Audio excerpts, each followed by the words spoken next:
চিকিৎসা মহাবিদ্যালয়ত মই এবাৰ আহিছিলোঁ কোভিডৰ ট্ৰিটমেণ্ট সম্পৰ্কে আলাপ আলোচনা কৰিবলৈ আৰু বিশেষকৈ মৃত্যুৰ হাৰ বা মৃত্যুৰ সংখ্যা আমি কেনেকৈ ৰোধ কৰিব পাৰোঁ সেই বিষয়ে আলোচনা কৰিলোঁ অকণমান আমাৰ চিকিৎসকসকলৰ লগত। আৰু আমাৰ যিহেতু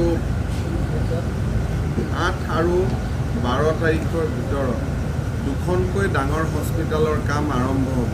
সৰু সজাইত DRDOৰ দ্বাৰা নিৰ্মিত 300 বেডেড আৰু গুৱাহাটী চিকিৎসা মহাবিদ্যালয়ত 200 বেডেড ICU আৰম্ভ হ'ব।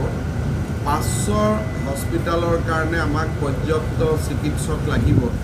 সেই চিকিৎসকখিনি আমি ক'ৰ পৰা কেনেকৈ পাম তাৰ বিষয়েও এটা সম্যক আলোচনা এটা আমাৰ মেডিকেল কলেজৰ প্ৰিন্সিপাল আৰু আন ফেকাল্টিছসকলৰ লগত মই কৰিলোঁ আৰু তেওঁলোকক যাৱতীয় ব্যৱস্থা ল'বৰ কাৰণে মই অনুৰোধ কৰিছোঁ যাতে DRDO আৰু গুৱাহাটী মেডিকেল কলেজৰ 200 বিচনাযুক্ত ICU টোটেল এই 500 বেড যাতে আমি জুন মাহৰ দ্বিতীয়টো সপ্তাহত আমি সংযোজিত কৰিব পাৰোঁ।